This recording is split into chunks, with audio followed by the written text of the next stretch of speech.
everyone, I just wanted to have another lesson in dogmatic theology, and this one pertains to what is the church. So what is the church? The church is a society of believers. And a society is an organization as well as it is a structure. And so this society has a form and it has a matter. And the material object or the matter of the society is the faithful as well as those who are the teachers. Those individuals together, that is the matter of the church. The ecclesia discens, that is to say the church that is being taught, as well as the ecclesia docens, the teaching church. And in both the ecclesia discens and docens, we have individuals who are either being taught or teaching. And these are the individuals who make up the matter of the church, as well as the form of the church is the hierarchy. It is the rules, it is the sacraments that dictate the structure of the society, and of course this requires a living hierarchy. In that way, it can adapt and it can change to an ever-changing world, or in case there is a question of interpretation, that these things can be answered. That is what we mean when there is a living magisterium. Not that there is an evolution of dogma, that is a modernist phrase, but rather that the magisterium is there to answer questions that we may have, dispense disciplinary judgments, condemnations, excommunications, indults, etc., in order so that we can better understand the truths that God has revealed. And of course this church does teach, and we'll get into the various levels of magisterium in which the church possesses authority. That will be for a later time. But the church has three aspects in which define who she is, and this all relates to unity. She must be one in faith. Of course, faith is the reason the church exists, to expound on the deposit of faith and that which the church teaches. So the church must be one and unified in her teaching. And she must also be one in her sacraments. The sacraments are the vessels through which we receive grace. They are the means, the ordinary means at least, in which we receive sanctifying grace, which is necessary for salvation and necessary for theosis. So the sacraments, which are indispensable to our salvation, at least in an ordinary sense, these all come through the church and through the structure of the church. And then finally the rules, that is to say canon law, certain disciplinary and pastoral practices, things of that sort which the church has handed down based upon her prudential judgment, as well as based on just doctrine in a very indirect sense, has given to us certain rules that keep the church unified as a one collective society. And these all correspond to very, very similarly to any human society, but unlike any human society, the church is of a supernatural origin, and our bond is mystical as well as supernatural. The bond which keeps the church one and united is of course preserved by the Holy Spirit, and is what makes the church indefectible. And unlike other human societies, she also has the means of bringing people to salvation. But like other human societies, we see that she has a hierarchy. Hierarchy is absolutely necessary for any society, and it must be an authoritative hierarchy as well. So the hierarchy is absolutely necessary, and that is a part of the form of the society, which is the church. There are three, you could say, aspects to the church, or you could say, you could divide the church into three separate groups. There's the church militant, those here on earth who are fighting sin and Satan and the tricks of the devil. Then you have the church suffering, those who are in purgatory and who are waiting purgation in order so that the temporal punishment for their venial sins may be fully expiated and they can enter into heaven and they can receive the beatific vision. And then finally, the church triumphant, those who've already succeeded in this life, they have run the race, and now they have entered and received the beatific vision with God for all eternity. And the church has both what you could say a body, which is the visible part of the church, and a soul, which is the invisible part of the church. The church body represents all those who are been visibly attached to the church through sacramental baptism, which is to say the regenerative baptism of water that is being poured upon you. That is the substantial cause in which you can enter into the visible body of the church. The soul of the church is all of those people who are saved. Now, we don't know who is saved, and the visible body of the church doesn't know who is saved. There could be many people who are part of the visible body of the church who after their baptism have committed mortal sin and are therefore no longer in the soul of the church. They no longer have the love of God or sanctifying grace in their hearts. And there may be those people, because God is not bound to the sacraments, though that is the ordinary form of receiving grace, who perhaps they're a pagan, or perhaps they're catechumen who wants to be baptized, and so through an act of desire, either explicit or implicit, and in the implicit case it would have to be an act of perfect charity, basically, someone who wants to do the will of God, that they receive sanctifying grace, they receive the love of God is imbued into their breast, and for that reason they are saved. They are on the ark of the New Testament, which is the church headed to heaven, which headed towards salvation. And the church cannot judge who is in that ark. It requires us to know the secret things, that is to say our mind, our conscience. That is something that simply the church, and neither myself or anyone for that matter, is privy to. The only person you know who is saved is yourself, and that is why it's important that we get a right disposition before we receive sacraments and before we can wake up in the morning to understand where we stand before God. Now, baptism brings us into the church. That is to say, sacramental baptism with water, the regenerative baptism, and we've talked about before the spiritual effects of baptism. But let's talk about now the effects when it comes to being in the church. And so baptism has three parts. It has the sacramental effect of bringing sanctifying grace, expiating original sin, expiating any of the temporal punishment due to sin, etc. And it also gives us an indelible character, an indelible mark. That means that we are now under the church governance. And regardless, even if we just think that we've left the church, even if we've apostatized, and if we've done any of the things like this, because we have this indelible mark, we are in the church forever insofar as we are under church law.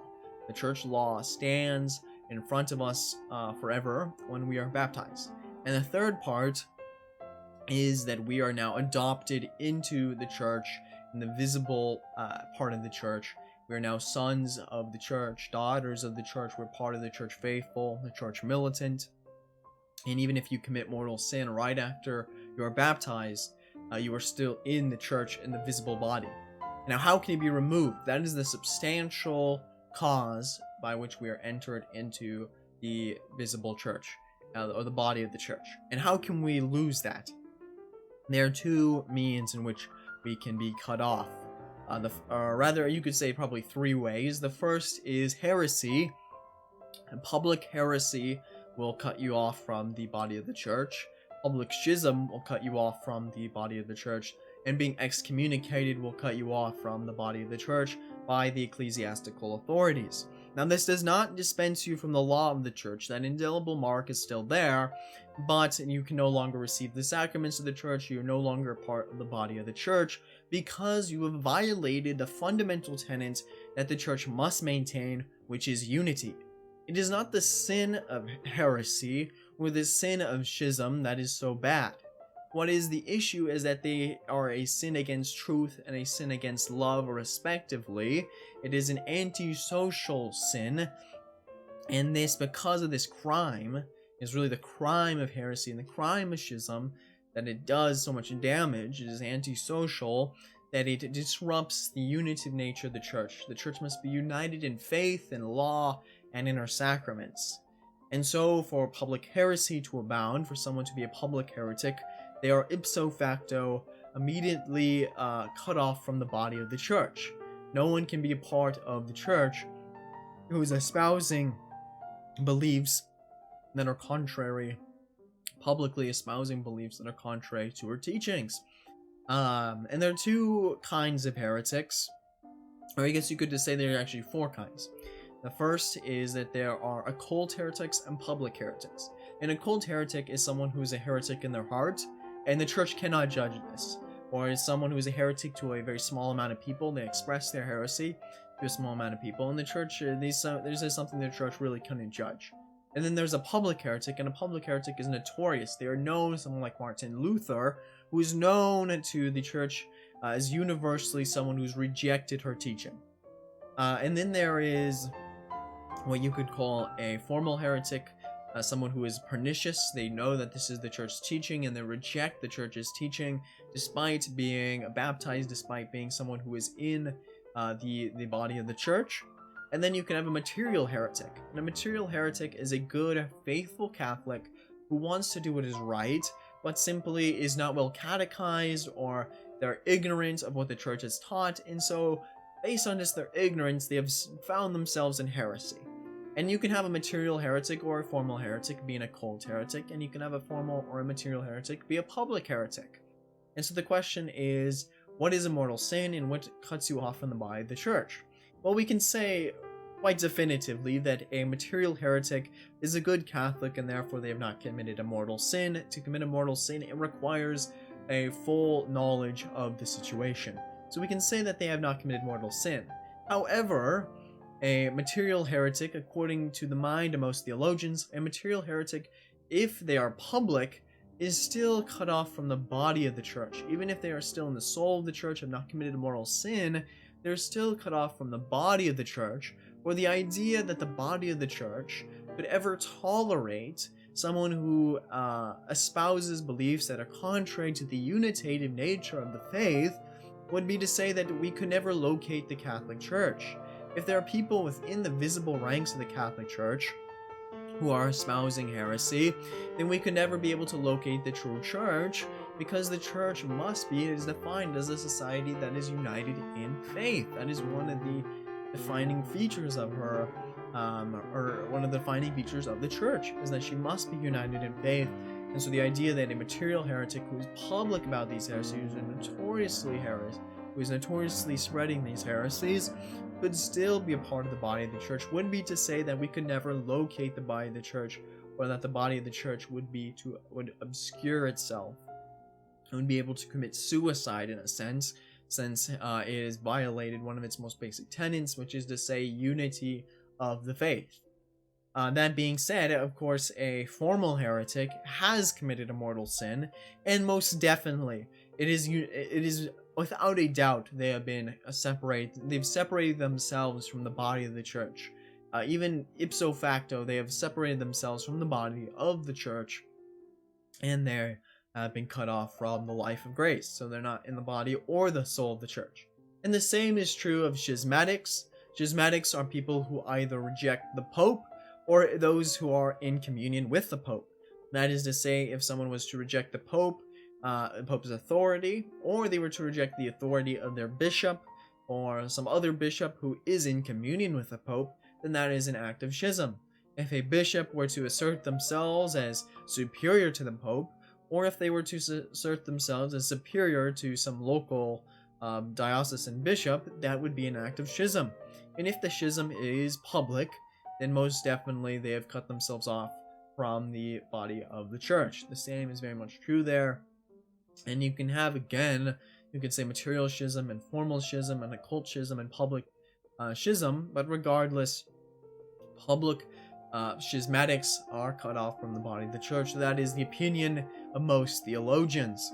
Now, when it comes to occult heretics and occult schismatics, it is the opinion of most theologians that they are not cut off from the body of the church, for their heresy has not been made public, and so it is still part of these secret things which the church has always said she could never judge. The last thing I will say is that you can also be cut off from the body of the church through a direct act by the magisterium. The magisterium, exercising her disciplinary and pastoral authority, can excommunicate and anathematize those people who have rejected the faith, who have acted in a schismatic manner, who have been brought forth for a trial and have refused to recant their heresies and abominable beliefs, which are contrary to the teachings of the church, contrary to what Christ has revealed in the deposit of faith. They may be excommunicated, there may be an interdict, regardless of what it may be, they are cut off from the visible body of the church. And so, therefore, we can see that through baptism, we have it received an indelible character. So even Protestants who are baptized correctly, with the same matter, form, and intent, are brought in to the visible body of the church. However, of course, if they are no longer invincibly ignorant, then they of the truths of the Catholic Church, they can certainly be cut off from the soul of the church. And the second that these Protestants reach the age of reason, or if they already have and express their Protestant beliefs publicly, then they're public heretics and they've cut themselves off from the body of the church. And the same is true of like politicians like Joe Biden or Nancy Pelosi, who call themselves Catholics, while at the same time espouse heresy publicly about something like abortion or contraception. These people have been publicly cut off from the body of the church. Now one may ask, what about a public heretic who becomes pope? That is going to have to be a story for another time. It's very possible that that is an exception, or that there's going to be more in store there to talk about, since the pope is also judged by no one. Unlike someone like Nancy Pelosi or Joe Biden, whose public heresy can be judged by anyone, the Pope, as theologians have always said, can be judged by no one.